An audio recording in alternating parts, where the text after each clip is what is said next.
Bien-aimés, shalom, que le Seigneur vous bénisse, vous tous qui nous suivez partout dans le monde entier. Alors, notre thème d'aujourd'hui, c'est l'homme qui s'écarte du chemin de la sagesse. L'homme qui s'écarte du chemin de la sagesse. Alors, nous allons prier le Seigneur et remettre ces moments entre ses saintes mains afin qu'il puisse nous conduire. Tendre Père, nous te sommes infiniment reconnaissants. Merci encore, Seigneur, pour cette occasion, Seigneur, que tu nous as donnée pour parler de ta part. Oui, nous te prions, Seigneur, d'illuminer les yeux de nos cœurs, Seigneur. Éclaire-nous davantage. Parle-nous du haut des cieux. Et donne à nos cœurs de croire, Seigneur, car tu as dit l'œil qui voit et l'oreille qui entend.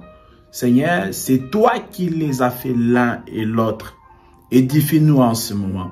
Permets que ça soit un moment puissant, un moment où tu vas encore transmettre la foi, un moment où tu vas transmettre, Seigneur, les dons spirituels, un moment où tu vas transmettre, Seigneur, la force spirituelle, Seigneur, qui va nous aider à continuer cette marche chrétienne. Oui, assistez-nous, Seigneur, du début jusqu'à la fin, pour la seule gloire de ton nom, nous avons ainsi prié. Amen. Amen.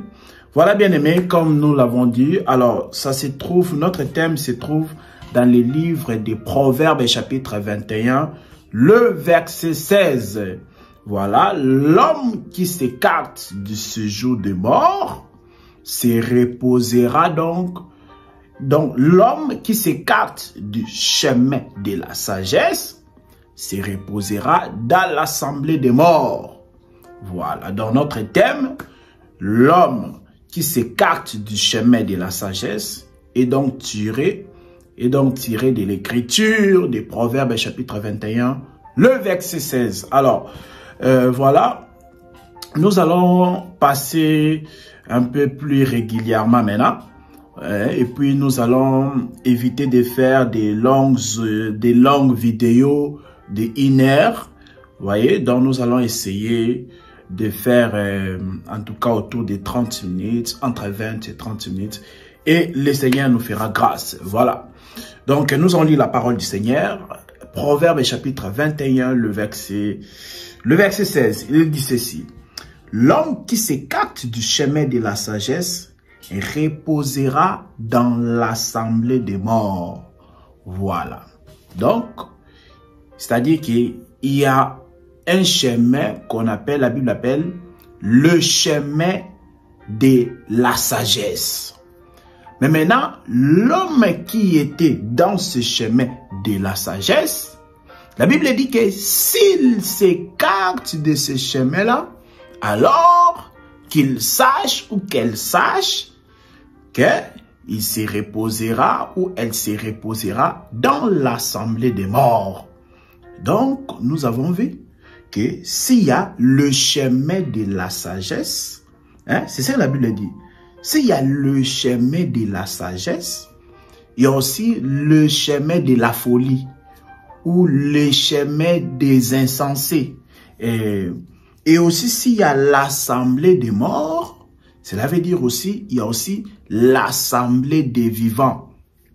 Donc cela veut dire que pour que tu puisses te reposer dans l'assemblée des vivants, il faudrait donc que tu ne puisses pas t'écarter du chemin de la sagesse. C'est quoi donc la sagesse? Est-ce que nous devons prendre la rousse pour comprendre la sagesse? Non, bien aimé. Dans les choses de Dieu, nous n'avons pas besoin de la rousse, car la parole de Dieu nous explique toutes les choses. Il est écrit dans Ésaïe chapitre 34, le verset 16, que si tu veux prêcher, si tu veux parler des choses de Dieu, la Bible dit, consultez les livres de l'Éternel et lisez. Aucun d'eux ne fera défaut. Ni l'un ni l'autre ne manquera. Car c'est sa bouche qui l'a ordonné. Et donc c'est son esprit qui va les rassembler.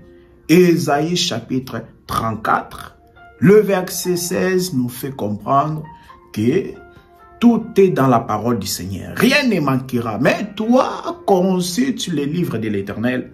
consulte les livres de l'Éternel et lis.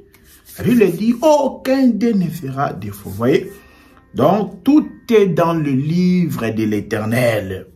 La Bible dit, consultez les livres de l'Éternel. Donc, le livre de l'Éternel, c'est le livre de la vérité.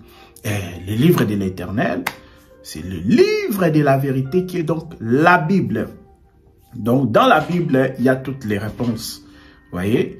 Donc, une question biblique, sa réponse ne peut pas se trouver dans la rousse.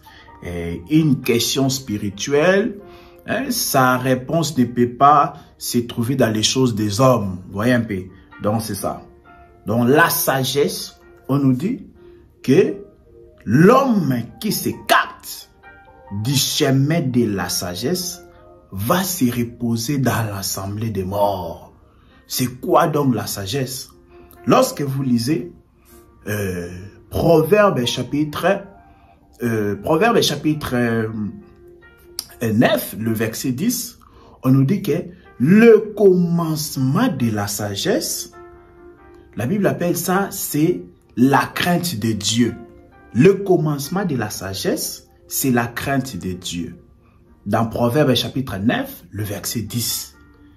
Et maintenant, donc on nous explique que lorsque tu as la sagesse, c'est en ce moment-là, tu peux maintenant craindre Dieu. Parce qu'on dit que le commencement de la sagesse, c'est ça donc, la crainte de Dieu. Donc tu ne peux pas craindre Dieu si tu n'as pas la sagesse. Mais de quelle sagesse il est question? Et la Bible continue encore. Maintenant dans Proverbe chapitre 8, le verset 13, en disant que la crainte de Dieu, c'est la haine du mal. Donc il faut avoir la haine du mal. La Bible appelle ça la crainte de Dieu. Or, pour avoir la haine du mal, il faut d'abord avoir la sagesse qui te donnera donc la crainte de Dieu, qui est la haine du mal. Voilà. On va lire quelques écritures. On va prendre Proverbe chapitre 2. Proverbe chapitre 2, le verset 6. Alors, Proverbe chapitre 2, bien-aimé, le verset 6. Il est dit ceci. Car l'Éternel donne la sagesse. De sa bouche sortent la connaissance et l'intelligence, bien-aimé. Vous voyez, Proverbe chapitre 2, le verset 6, on nous fait comprendre que c'est l'Éternel qui donne la sagesse. Donc de la bouche de l'Éternel sort de la sagesse. Donc la sagesse qui te permet ici de craindre Dieu n'est pas la sagesse humaine. La sagesse qui va t'aider à haïr le mal n'est pas la sagesse, une sagesse mondaine. N'est pas la sagesse que tu apprends à l'université ou dans une école quelconque, bien aimé. Parce que la sagesse des hommes, la Bible appelle ça dans Jacques chapitre 3, le verset 15. La Bible dit que la sagesse d'en bas, c'est-à-dire la sagesse des hommes, elle est terrestre, elle est charnelle, elle est diabolique. Voilà. Jacques chapitre 3, le verset 15, nous montre que la sagesse d'en bas, c'est une sagesse qui est charnelle, c'est une sagesse qui est terrestre, c'est une sagesse qui est aussi diabolique. Donc, une telle sagesse ne peut pas t'aider à craindre Dieu. Parce que Proverbe 9, le verset 10, nous dit que le commencement de la sagesse, c'est ça la crainte de Dieu. Et la crainte de Dieu, c'est la haine du mal. Donc, c'est quand même important, vous voyez, l'importance de la sagesse. La sagesse est très, très importante et très capitale dans les choses de Dieu. Vous voyez? Donc, maintenant, nous devons comprendre cette sagesse. Et je vous ai montré dans Jacques chapitre 3, le verset 15, on nous fait comprendre que la sagesse d'en bas, c'est-à-dire la sagesse des hommes, c'est une sagesse qui est terrestre. C'est une sagesse qui est charnelle. C'est une sagesse qui est diabolique. Jacques chapitre 3, le verset 15. Vous voyez? Donc, il s'agit d'une sagesse maintenant d'en haut. C'est par là que j'aimerais vous faire comprendre qu'il existe la sagesse d'en haut et la sagesse d'en bas. La sagesse d'en haut, c'est ça la sagesse de Dieu. La sagesse d'en bas, c'est ça la sagesse des hommes. Et maintenant, lorsque vous lisez, vous voyez dans Proverbe chapitre 2, le verset 6, que l'Éternel donne la sagesse. De la bouche de l'Éternel sort la sagesse. Comprenez que c'est donc ça, la sagesse d'en haut. Et cette sagesse-là, c'est aussi ça, l'évangile bien-aimé. On va le lire. Alors, on va prendre 1 Corinthiens. On va prendre 1 Corinthiens. 1 Corinthiens, alors, chapitre 2. 1 Corinthiens, chapitre 2. 1 Corinthiens, chapitre 2. Alors, il est dit ceci. 1 Corinthiens, chapitre 2, à partir du verset 5 à 8. Je lis au nom de Jésus-Christ. Car en lui, vous avez été comblés de toutes les richesses. 1 Corinthiens, chapitre 2, le verset 5 à 8. Il est dit ceci. Afin que votre foi fût fondée, non sur la sagesse des hommes, mais sur la puissance de Dieu. Le verset 6. Cependant, c'est une sagesse que nous prêchons parmi les parfaits. Sagesse qui n'est point de ce siècle, ni des chefs de ce siècle qui vont être anéantis. Nous prêchons la sagesse de Dieu, mystérieuse et cachée, que Dieu, avant les siècles, avait destinée pour notre gloire, sagesse qu'aucun des chefs de ce siècle n'a connue, car sur l'eût connu, il n'aurait pas crucifié le Seigneur des gloires. Voyez? Donc, lorsque l'apôtre Paul parle de la sagesse dans 1 Corinthiens chapitre 2, le verset 5 à 8, il explique que la sagesse, il explique ça, il dit que ce n'est pas la sagesse que nous prêchons, ce n'est pas une sagesse de ce monde. Il dit que c'est une sagesse que ni les chefs des siècles de ce monde ont connue. Il dit que la sagesse que nous prêchons, c'est une sagesse qui dépasse même l'entendement des chefs de ce siècle, qui dépasse l'entendement des chefs de ce monde. Voilà. Donc, il dit que c'est une sagesse vraiment de Dieu. Donc, c'est l'évangile, comprenez? C'est ça la sagesse de Dieu. Lorsque vous lisez Proverbe 2, verset 6, la Bible dit que de la bouche de Dieu sort la sagesse. Proverbe 2, 6 qui dit que c'est l'Éternel qui donne la sagesse. L'Éternel, il donne sa sagesse au moyen donc des prédicateurs de l'évangile. Donc, lorsque les prédicateurs de l'évangile le prêchent, c'est ça donc la sagesse que l'Éternel est en train de communiquer. Et cette sagesse-là a pour but de t'aider donc à avoir la crainte de Dieu. Voilà. Donc, tu ne peux pas craindre Dieu si tu n'as pas la sagesse de Dieu. Tu ne peux pas craindre Dieu. C'est seulement lorsqu'on va te communiquer la sagesse d'en haut, lorsqu'on va te communiquer la sagesse de Dieu, c'est comme ça que tu vas voir la crainte de Dieu qui est la haine du mal par rapport à Proverbe chapitre 8, le verset 13. Aujourd'hui, bien-aimés, j'aimerais vous exhorter comme je vous ai dit, sur Proverbe chapitre 21, le verset 16. La Bible dit que c'est lui qui s'écarte du chemin de la sagesse. Et donc, c'est lui qui se détourne, c'est lui qui s'éloigne du chemin de la sagesse, reposera dans l'assemblée des morts, bien-aimés. Vous avez compris, si vous venez de comprendre, que la sagesse dont il est question ici, bien-aimés, c'est la sagesse d'en haut. Ce n'est pas la sagesse de ce siècle. Ce n'est pas la sagesse des hommes de ce monde, non. C'est la sagesse vraiment de Dieu.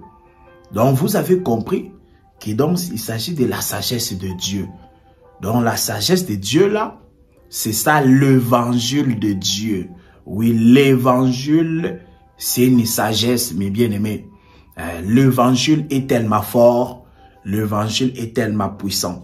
Voilà pourquoi nos anciens, nos aînés dans la foi, les apôtres, ils ont prêché cet évangile et nous continuons encore à les prêcher parce qu'il y a beaucoup de choses.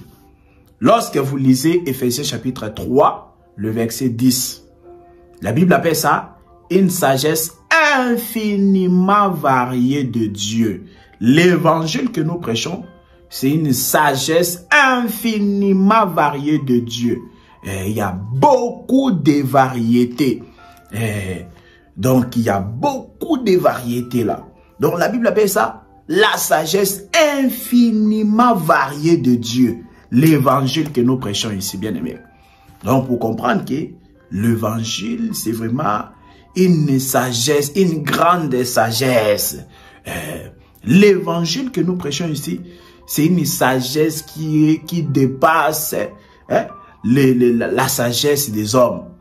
Donc, pour vous montrer que il y avait un homme qui était dans le chemin de la sagesse, mais qu'est-ce qui s'est passé? Il s'est écarté. Et pour cela, il s'est reposé donc dans l'assemblée des morts. Vous voyez? Donc, c'est très important. Vous pouvez déjà comprendre que cet homme-là, c'était déjà Adam. Il était dans le chemin. Il était dans le chemin de la sagesse, mais il s'est fait qu'il s'est écarté. Être dans le chemin de la sagesse, c'est être dans la volonté de Dieu. C'est demeurer dans la parole du Seigneur. C'est ça. Être dans le chemin de la sagesse, c'est donc vivre dans la saine doctrine. La saine doctrine, une doctrine qui est propre. C'est ça. La saine doctrine, c'est donc la doctrine de notre Seigneur Jésus-Christ, qui était plus tard maintenant prêchée aussi par les apôtres. Voilà. Donc Adam aussi était dans le chemin de la sagesse, mais un jour il s'est détourné. Un jour il s'est écarté. Et pour cela, il s'est reposé dans l'assemblée des morts. L'assemblée des morts, c'est donc l'assemblée des pécheurs, c'est-à-dire que heureusement le Seigneur avait intervenu parce qu'il s'était rendu compte qu'il n'avait pas de vêtements. Donc il était dans la honte. Il était dans la honte. Parce qu'Apocalypse nous montre que celui qui n'a pas le vêtement, en réalité, il est dans la honte. Adam, lorsqu'il s'est écarté du chemin de la sagesse, il était dans la honte, il était sans vêtements. Mais gloire soit rendue à Dieu. Dans son amour, il a donc revêtu Adam. Donc, on nous montre qu'il faut demeurer dans le chemin de la sagesse. Si tu ne veux pas te reposer dans l'assemblée des morts, il faut demeurer dans le chemin de la sagesse. Donc, vous avez compris, le chemin de la sagesse, c'est donc la saine doctrine. Le chemin de la sagesse, c'est ça donc la vraie parole du Seigneur. Et il y a plusieurs qui se retrouvent dans ce cas-là. Hier, il était dans le chemin. Hier, il confessait le vrai évangile.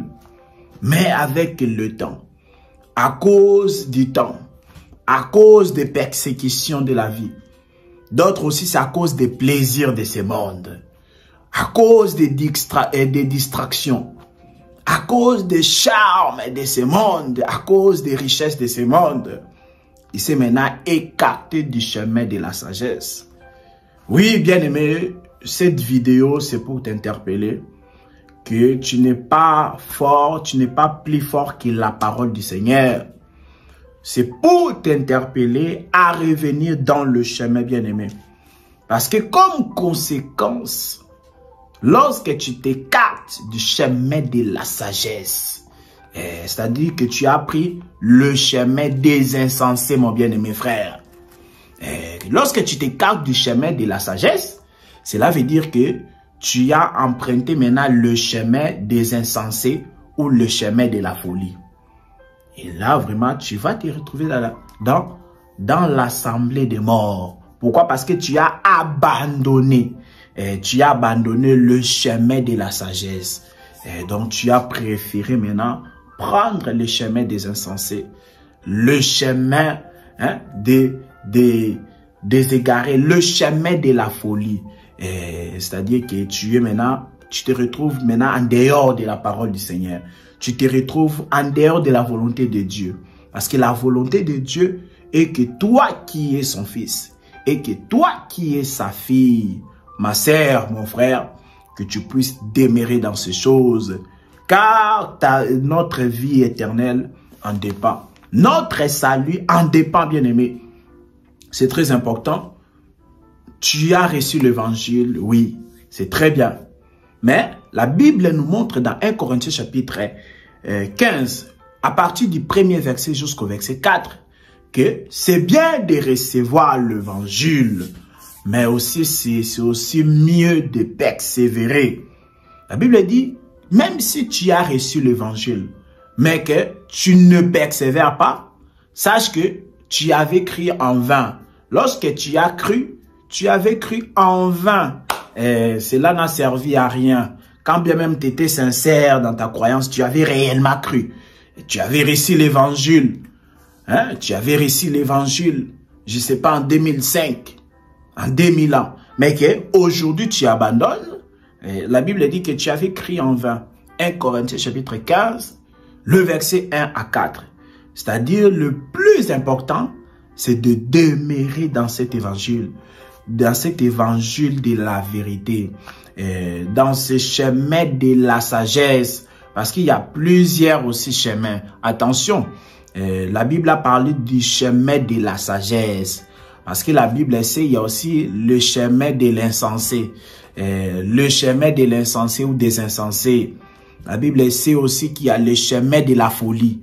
Mais la Bible nous exhorte dans Proverbe 21, le verset 16, que nous devons persévérer vraiment dans le chemin de la sagesse. La Bible ne nous dit pas d'être au bord du chemin. Non, il ne faut pas être au bord du chemin. Mais il faut vraiment être dans le chemin.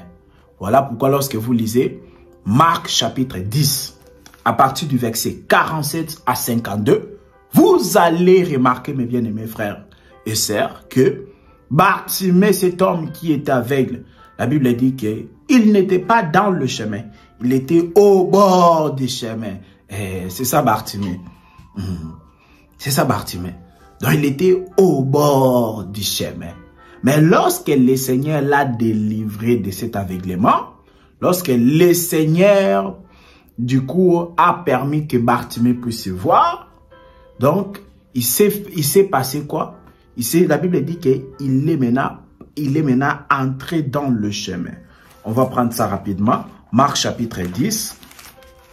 Alors, Marc chapitre 10, le verset 47. Vraiment, aujourd'hui, le but est qu'on ne puisse pas, en tout cas, voilà, passer beaucoup du temps. Voilà. Alors, Marc chapitre 10, à partir du verset 47, je vais sauter. La Bible dit, à partir du verset 46, ils arrivèrent à Jéricho. Et lorsque Jésus en sortit avec ses disciples et une assez grande foule, le fils de Timée, Bartimée, mendiant, aveugle, était assis au bord du chemin. Voilà. Marc chapitre 10, le verset 46. Bartimée, cet homme qui est aveugle, était assis au bord du chemin. Et maintenant, il entendit, voilà. Maintenant, le verset 52. La Bible dit quoi? Jésus lui dit, que veux-tu que je te fasse? Voilà. Rabouni, lui répondit l'aveugle, que je recouvre la vue. Et Jésus lui dit, va, ta foi t'a sauvé. Aussitôt, il recouvra la vue. et les suivit Jésus dans le chemin. Lorsqu'il a recouvré la vie, la Bible l'a dit, il a recouvré la vie, ensuite il a été guéri et il a suivi Jésus dans le chemin. Jésus n'est pas au bord du chemin, il est dans le chemin. Voilà pourquoi les jours-là, il a dit, je suis le chemin, la vérité, la vie. Donc il est le chemin. Il ne faut pas être au bord du chemin. Au bord du chemin, c'est-à-dire que tu aimes les choses de Dieu, mais tu aimes aussi les choses du monde. C'est-à-dire tu entends aussi l'évangile, tu aimes un peu l'évangile, tu aimes un peu aussi les choses du monde. Tu aimes écouter l'évangile, mais tu aimes aussi écouter la musique mondaine qui est démoniaque et satanique. Tu aimes les choses du Seigneur, mais aussi tu aimes aussi la vie de l'adultère. C'est-à-dire que tu es marié, mais tu trompes ta femme. Tu es marié, mais tu trompes ton mari. Mais tu aimes aussi les choses de Dieu. Tu es au bord du chemin. La Bible t'appelle aveugle. Tu ne vois pas encore bien. Donc tu as besoin de la délivrance. Ce n'est pas normal, toi qui es marié et qui connais la parole de Dieu, mais tu vis dans l'adultère. Il est écrit que les adultères n'hériteront point le royaume des cieux. La parole de Dieu, on ne peut pas l'échanger. On n'a aucun pouvoir là-dessus. La Bible dit, les impudiques, les adultères n'hériteront point le royaume des cieux. Ça, c'est la parole du Seigneur. La parole du Seigneur a raison et c'est nous qui devons nous aligner du côté de la parole. Donc, c'est ça. Voilà. Donc, il ne faut pas être au bord du chemin. Parce que celui qui est au bord du chemin, il ne voit pas bien. Il faut entrer dans le chemin. Voilà. Donc, Bartimée était au bord du chemin, il ne voyait pas bien. Il ne voyait pas bien les choses. Mais la Bible dit, après avoir que le Seigneur l'a guéri, il a recouvré la vie. La Bible dit quoi? Il est maintenant entré dans le chemin. Voilà. Donc, nous sommes en train de vous parler sur le chemin de la sagesse, bien-aimé. Et nous te disons que si tu as trouvé le chemin de la sagesse, persévère, bien-aimé. Oui, car plusieurs ne l'ont point trouvé. Plusieurs aujourd'hui sont dans les fausses doctrines, mais ils ne le savent pas. Ils ne savent pas qu'ils sont dans les fausses doctrines. Ils vont dans les églises de Babylone. Ils vont dans les églises, ça s'appelle l'église, mais en réalité, l'enseignement de Jésus, il n'y a pas l'enseignement du Seigneur Jésus-Christ. Ils citent le nom de Jésus. Quand ils prient, ils disent au nom de Jésus. Mais en réalité, il n'y a pas la parole de Dieu. Il n'y a pas la parole de Dieu, toi ma sœur, toi mon frère qui me suis. Il n'y a pas la parole de Dieu dans ton assemblée. Parce que la parole de Dieu, Jésus lui-même nous l'avait montré. Lorsque vous lisez Jean chapitre 17, le verset 20, il a appelé les apôtres et il a commencé à prier pour eux. Maintenant, quand il prie, quand il déverse ses bénédictions sur les apôtres, c'est-à-dire il prie pour eux, il dit ceci, dans Jean chapitre 17, verset 20. Il dit, je ne prie pas seulement pour vous, mais pour tous ceux qui croira à mes paroles au travers vous. Voyez? Donc Jésus a montré que ces paroles se trouvent dans les apôtres. C'est-à-dire aujourd'hui, la meilleure façon de croire en Jésus, quand tu dis que tu crois en Jésus, nous devons aussi voir que tu respectes aussi l'enseignement des apôtres. Nous devons voir aussi que tu confesses l'évangile que les apôtres ont prêché. Voilà. Il y a beaucoup de choses. Il y a beaucoup de choses que les apôtres ont prêché. Mais toi, tu aimes seulement les parler en langue. Toi, tu aimes seulement les côtés des dons spirituels. Mais lorsque la parole de Dieu te dit que une femme ne peut pas avoir le ministère de la parole. Une femme ne peut pas être docteur de la parole. Une femme ne peut pas être pasteur. Voilà, elle ne peut pas exercer dans les 5 dons ministériels là. Qui est Éphésiens chapitre 4, le verset 11 ou 7. Vous voyez? Mais là, tu refuses, tu dis non, non, non, non. Alors que c'est l'enseignement des apôtres. C'est-à-dire que si tu prétends croire en Jésus-Christ, nous devons voir que tu respectes, C'est-à-dire, nous devons voir que tu confesses et aussi, tu confesses l'enseignement des apôtres et aussi tu les respectes. Une chose est de confesser, une autre est aussi de les respecter. C'est très important. Tu peux confesser le vrai évangile, mais tu dois aussi les respecter. Respecter cet évangile de la vérité que les bien-aimés apôtres ont prêché. C'est-à-dire, c'est les pratiquer. C'est les mettre en pratique. C'est ça qui est très important aussi. Voilà, bien-aimés, le chemin de la sagesse. Vous avez compris que le chemin de la sagesse, c'est donc le chemin de Jésus-Christ. C'est-à-dire que le chemin de Jésus-Christ, où nous avons le salut. Parce qu'en dehors de ce chemin de la sagesse, donc il n'y a point le salut. C'est pourquoi la Bible te dit dans Proverbe 21, verset 16, que c'est lui, où la Bible dit, c'est lui où l'homme qui s'écarte du chemin de la sagesse, qu'il sache qu'il se reposera dans l'assemblée des morts.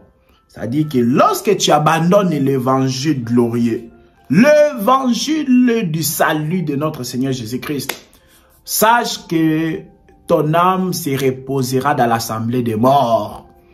Ton âme qui va se reposer dans l'assemblée des morts, c'est-à-dire que lorsque tu vas mourir, c'est-à-dire que ton âme va aller dans un mauvais séjour des morts. Et parce qu'après la mort physique, la vie continue.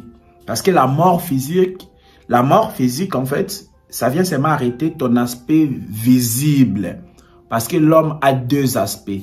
L'homme a l'aspect visible et l'aspect aussi invisible. Et maintenant, la mort physique vient seulement arrêter, ton aspect visible. Mais ton aspect invisible, qui est ton âme, continue à vivre. Mais maintenant, sois loin du Seigneur, sois près du Seigneur. C'est-à-dire que si tu t'écartes du chemin de la sagesse, cela veut dire que ton âme va se reposer dans l'assemblée des morts, c'est-à-dire dans un mauvais séjour des morts, parce qu'il y a un bon séjour des morts et un mauvais séjour des morts. Lorsque tu meurs en dehors du chemin de la sagesse, qui est l'évangile de Christ, sache, bien-aimé, mon frère, ma sœur, que ton âme ira dans un mauvais séjour des morts. Lorsque tu meurs dans le péché, lorsque tu ne meurs pas dans la parole du Seigneur, sache que ton âme ira se reposer dans un mauvais séjour des morts. Et puis là, tu attendras seulement les jugements pour être jeté en enfer. Mais si tu as demeuré vraiment dans le chemin de la sagesse qui est l'évangile de Christ, quand bien même tu vas mourir physiquement, quand bien même la mort mettra fin à ton aspect visible, mais sache que ton aspect invisible qui est ton âme ira dans un bon séjour des morts que la Bible appelle le sein d'Abraham. Et là-bas, tu vas attendre donc l'enlèvement de l'église pour monter. Vous voyez un peu, pour aller au ciel. Donc, c'est très important à comprendre ces choses, mes bien-aimés. La Bible appelle le chemin de la sagesse. Il y en a d'autres qui n'ont pas encore trouvé ce chemin. Mais toi qui as trouvé, demeure. Demeure dans ces choses. Demeure dans ces choses qui sont salutaires, mes bien-aimés. C'est ça, que la durée de la nuit ne t'efface pas devenir un mauvais serviteur. Vous voyez?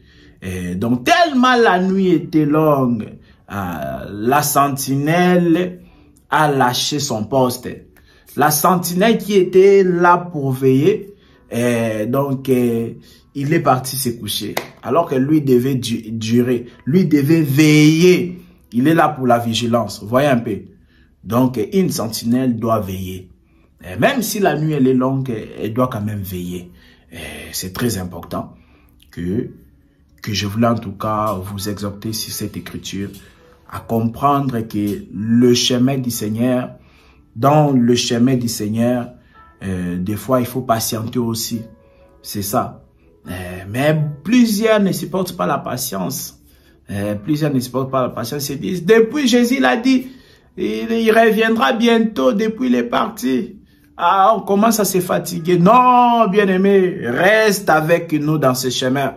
Reste avec nous dans ce chemin de la sagesse. Reste avec nous dans ce chemin du salut, mon bien-aimé, car la récompense est tellement grande. Supporte encore un peu de temps et tu seras ôté de ce monde pourri. Encore un peu de temps, mon bien-aimé, tu seras enlevé avec nous dans les airs. Encore un peu de temps, bientôt, tu oublieras tes souffrances.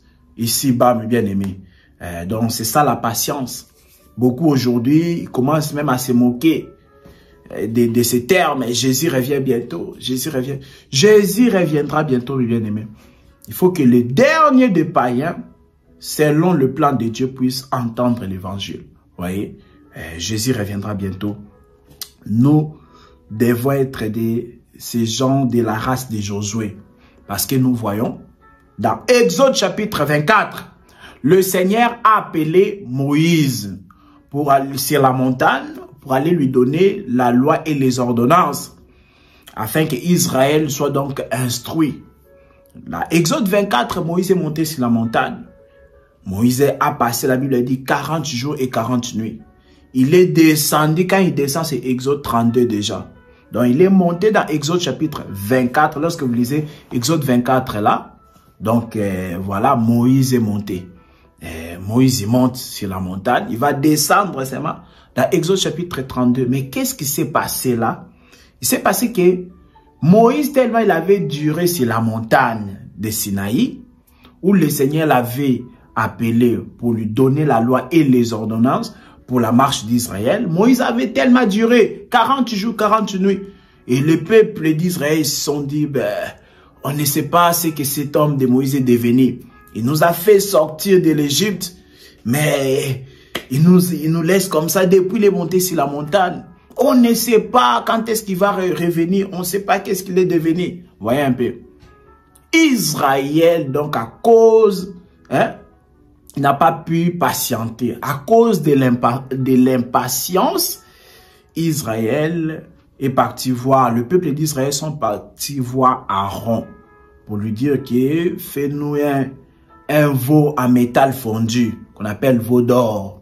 Fais-nous un Dieu quand même qui marche parmi nous, parce que nous avons quand même besoin d'adorer. Voyez un peu. Donc c'est comme ça. Aaron les a aidés pour la fabrication du veau d'or. Et puis voilà, ils ont commencé à adorer les veaux d'or. À cause, donc, parce qu'ils n'ont pas pu supporter la durée du temps. Aujourd'hui c'est ça. Il y en a, ils s'étaient convertis, ils étaient sérieux au début. Ils prêchaient même la sanctification. Mais aujourd'hui, ils se retrouvent dans l'adultère. Aujourd'hui, ils se retrouvent dans l'impudicité. Alors que lorsqu'il s'est converti vraiment, il était vraiment sincère. Mais à cause, parce que l'enlèvement tarde, donc on commence à voir que c'était un mauvais ouvrier. Parce que vous allez voir qu'il y a toujours un reste de Dieu. Lorsque Israël est tombé dans l'idolâtrie, mes bien-aimés, notez ça. Notez que Josué, lui, n'était pas tombé dans l'idolâtrie du veau d'or. Mais Josué était resté en bas de la montagne en train d'attendre Moïse qui était parti. Voilà. Donc nous devons être de la race de Josué. Quand bien même tout le monde sont dans la distraction, en train d'adorer papa pasteur, en train d'adorer maman pasteur. Mais nous devons être de la race de Josué, qui reste toujours au bas de la montagne, en attendant que Moïse va revenir. Parce que nous savons que c'est lui qui a fait la promesse fidèle. Jésus-Christ nous a dit, je m'en vais vous préparer une place, afin que là où moi je serai, vous aussi vous y soyez. Voyez? Donc c'est lui qui a fait la promesse fidèle. Il nous a promis qu'il reviendra nous chercher afin que nous allions au ciel. Donc, il va les réaliser. Donc, vous avez vu, dans Exode maintenant 32, lorsque vous lisez, mes bien-aimés, vous allez voir que Josué n'était pas tombé dans l'idolâtrie du veau d'or. Israël est tombé dans l'idolâtrie, mais Josué est resté au bas de la montagne en train d'attendre Moïse qui devait redescendre. Donc Moïse qui était monté sur la montagne, c'est ça Jésus. Et il est parti là, dit, hein, je m'en vais vous préparer une place. Afin que là où moi je serai, vous aussi vous y soyez. C'est ça. Moïse qui monte sur la montagne, c'est ça Jésus qui est parti. Mais il doit revenir de même Moïse comme il était redescendu sur la montagne. Il est redescendu de la montagne, de même aussi Jésus-Christ redescendra du ciel pour nous rejoindre, pour nous prendre. Donc c'est ça, Jésus il est parti. Et il y en a il y a des chrétiens qui se disent, ça fait trop longtemps. Ça fait trop longtemps qu'il nous a dit qu'il reviendra jusqu'aujourd'hui. Quand est-ce qu'il va enfin revenir? C'est ça. Et à cause de ça, ils sont tombés dans l'idolâtrie. À cause de ça, ils ont commencé à manger de nouveau les choses qu'ils avaient déjà vomi. Ils avaient vomi des faux enseignements. Mais à cause du temps, parce que la nuit dure tellement, maintenant ils commencent à manger, à remanger ce qu'ils avaient déjà vomi. Donc c'est ça. Nous devons être de la race de Josué. Quand les autres tombent dans l'idolâtrie, quand les autres s'enivrent du vin de Babylone la grande, mais nous devons être là, continuer à soutenir les guerres de l'Éternel. Nous devons être là, à continuer à exhorter les bien-aimés. Nous devons être là, à continuer à servir le Seigneur dans la vérité. Très important, mes bien-aimés. Donc, que cette vidéo d'enseignement puisse t'interpeller, bien-aimé.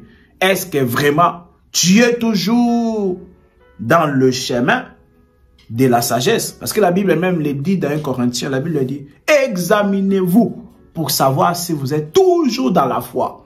Examine-toi, mon bien-aimé, ma bien-aimée, pour savoir si tu es toujours dans la foi.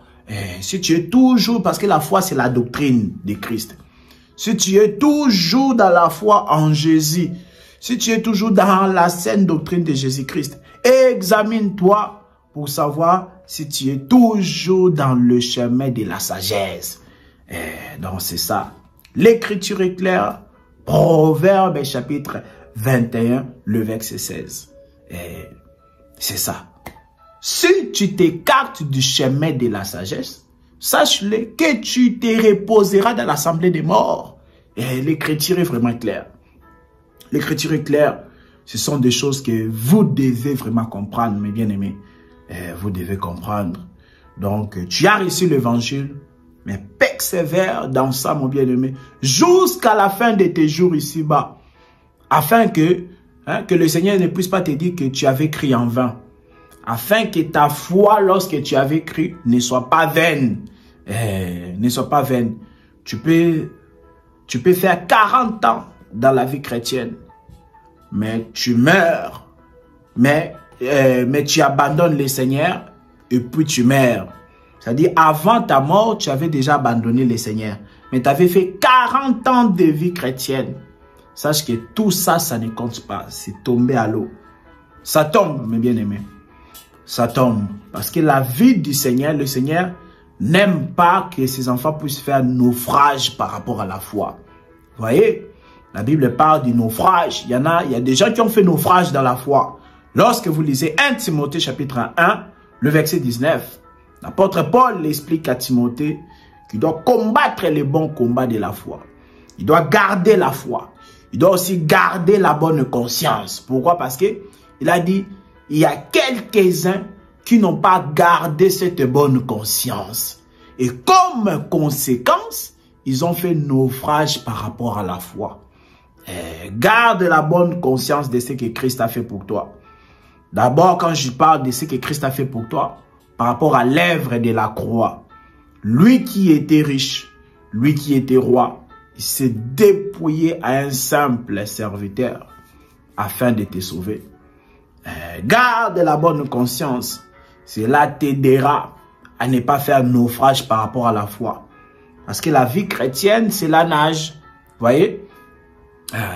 La vie chrétienne, c'est la nage, mes bien-aimés. C'est la nage. Nous sommes en train de nager. Depuis que le Seigneur, nous avons quitté l'éternité, nous sommes arrivés dans les temps. Maintenant, depuis que le jour où nous avons accepté le Seigneur dans notre vie, la nage a commencé, mes bien-aimés frères et sœurs. Nous sommes en train de nager.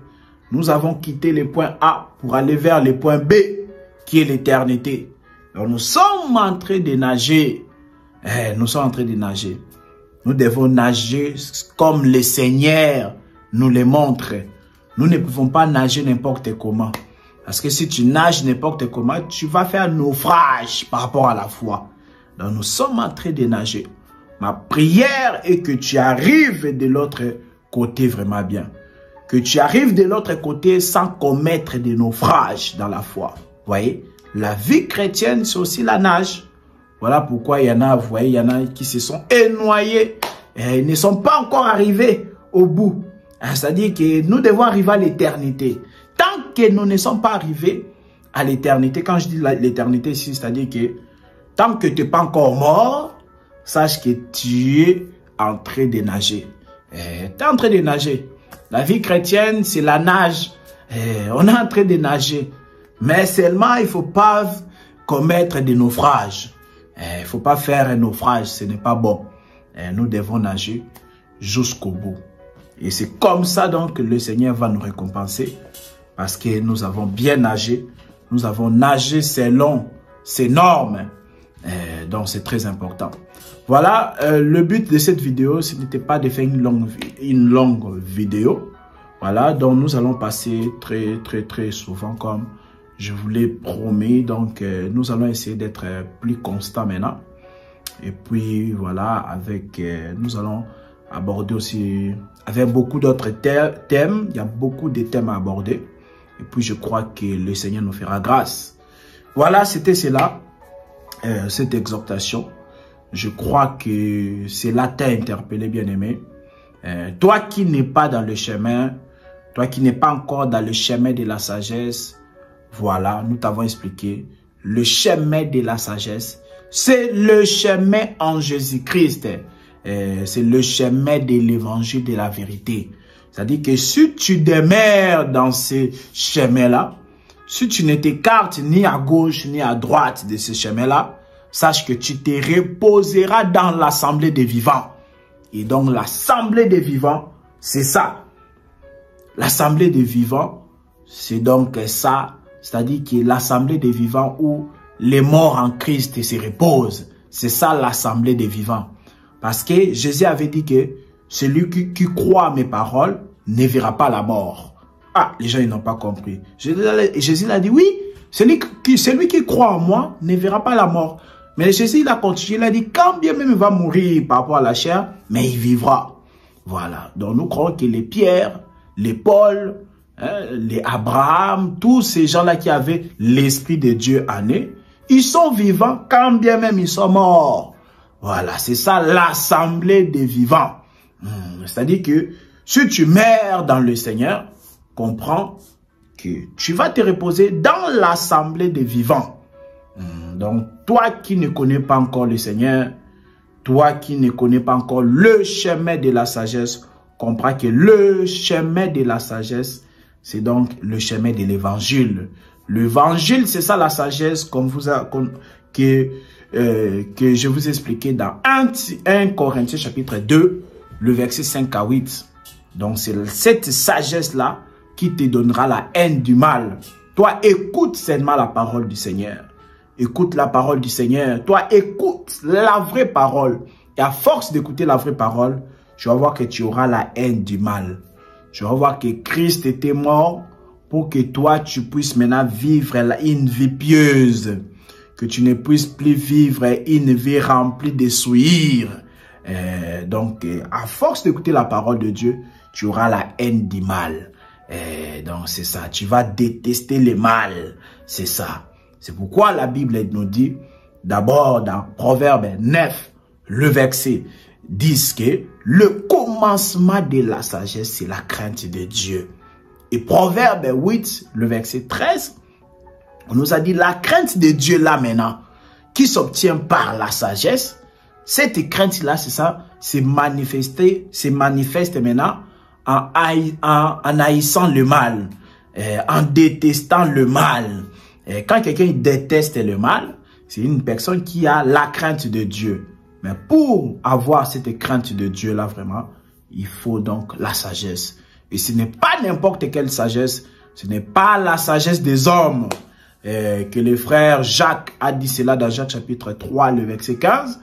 Que la sagesse des hommes, c'est une sagesse terrestre, charnelle, diabolique. Une sagesse qui ne peut pas t'aider à craindre le Seigneur. Mais c'est plutôt la sagesse d'en haut. Et la sagesse qui n'est pas de ce siècle. La sagesse qui est au-dessus de la portée des chefs de ce monde. C'est une sagesse que les chefs de ce monde n'ont pas connue. C'est ça la sagesse infiniment variée de Dieu. C'est une sagesse, c'est une sagesse qui te permet de craindre Dieu. Donc sagesse mystérieuse.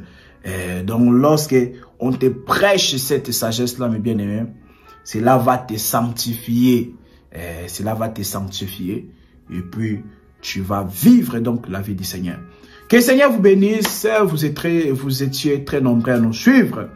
Voilà, c'est donc bien votre frère Roland Kalonji. Nous allons encore revenir prochainement pour parler de notre thème. Que le Seigneur vous bénisse, bien-aimés. À la prochaine.